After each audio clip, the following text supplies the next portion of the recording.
Hello guys, hello, welcome dito sa aking channel, Aquarius.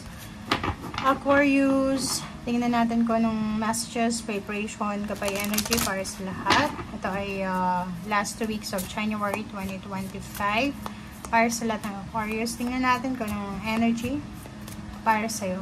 Okay, massage 34. So siguro mayroong mga Aquarius na masasakit yung katawan nila, or sobrang trabaho, sobrang busy sa ginagawa. Siguro labor work yung ginagawa nyo, or pwedeng natapilo kayo, or may mga issues kayo na back pain or body pain. So dito sinasabi na posibleng may pagkakataon ka sa last 2 weeks na to ng January 2025 na makapagpamassage or makapunta sa mga parlor or sa mga spa para makapag-relax or anything na makakatulong sa rejuvenation ng body or ng cleansing ng body or anything.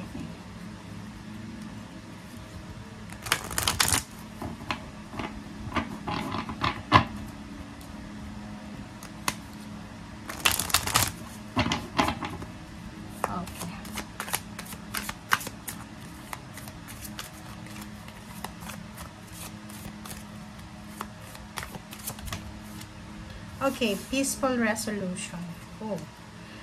Doon din sa mga Aquarius, meron silang mga issues na kailangan na i-resolve. Meron silang hindi naman sa problema siya. Marami lang na iniisip. Or marami lang na mga issues sa buhay. Sinasabi siya dito ng barahan na may peaceful resolution ka. Ibig sabihin, may solution ka na or ma-resolve mo siya. Masusolusyonan mo siya ng peaceful, ano man itong mga issues na to sa buhay mo. Okay? Negative issues, confusion, or anything na kailangan mong i-resolve.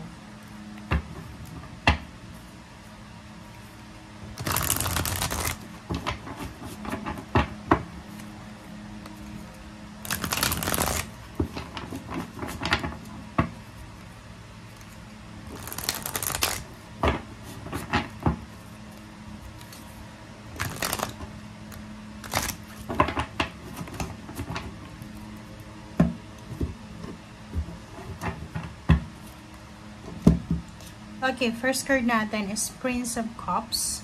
So, Prince of Cups is all about new relationship offer, new job offer, new friendship, diba? New acquaintance, new partnership, collaboration.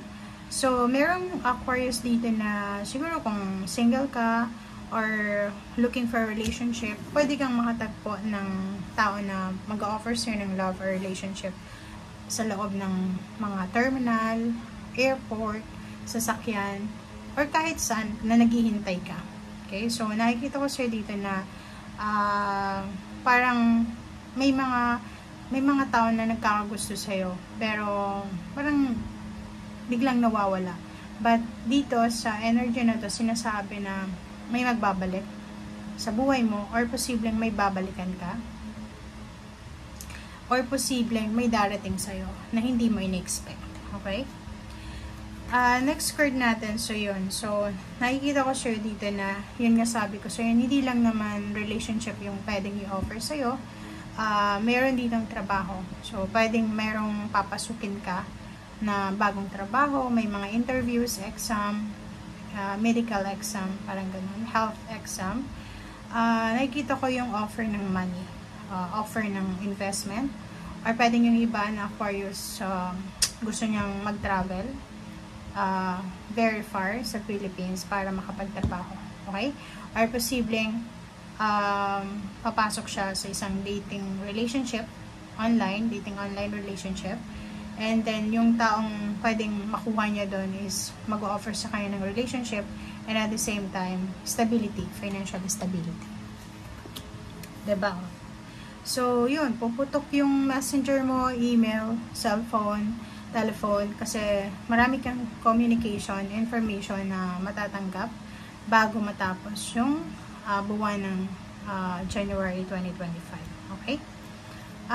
The Empress, yun, sabi ko sa'yo dito, take care of your body. Kasi kung nanay ka, lalo babae ka, Aquarius, pwedeng meron kang mga physical health problems na kailangan mong isettle. Okay? So, dito sa The Empress, take care of your body kasi ihanda mo yung sarili mo. Ibig sabihin, alagaan mo mabuti yung sarili mo dahil maraming blessings na darating sa'yo.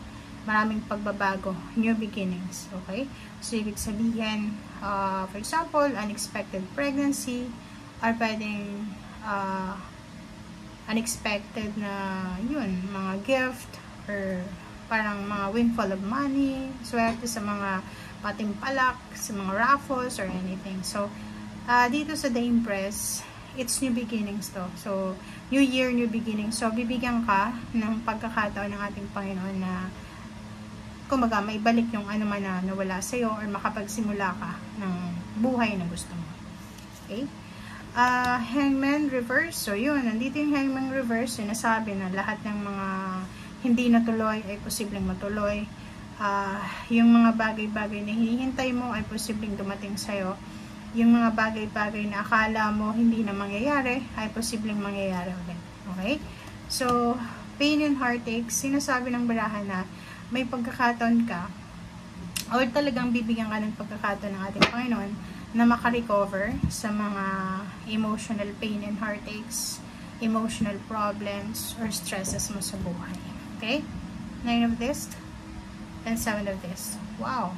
So, dito sa two cards na to, sinasabi sa'yo na ano man itong ginagawa mo sa ngayon, ano man itong tinatrabaho mo sa ngayon. For example, ano man itong ginagawa mo sa ngayon? Nagtatrabaho ka ba? May trinabaho na ba dati? Parang ganon.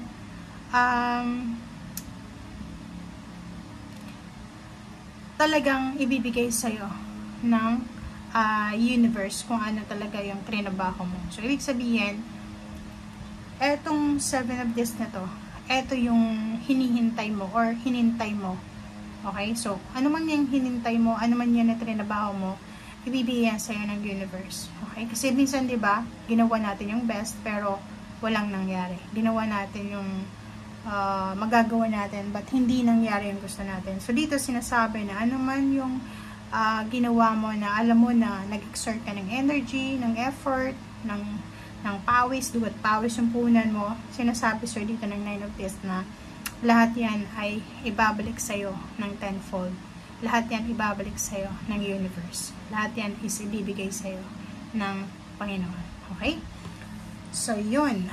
Okay? So, yan guys ang sinasabi ng baraha. Maraming salamat. Bye!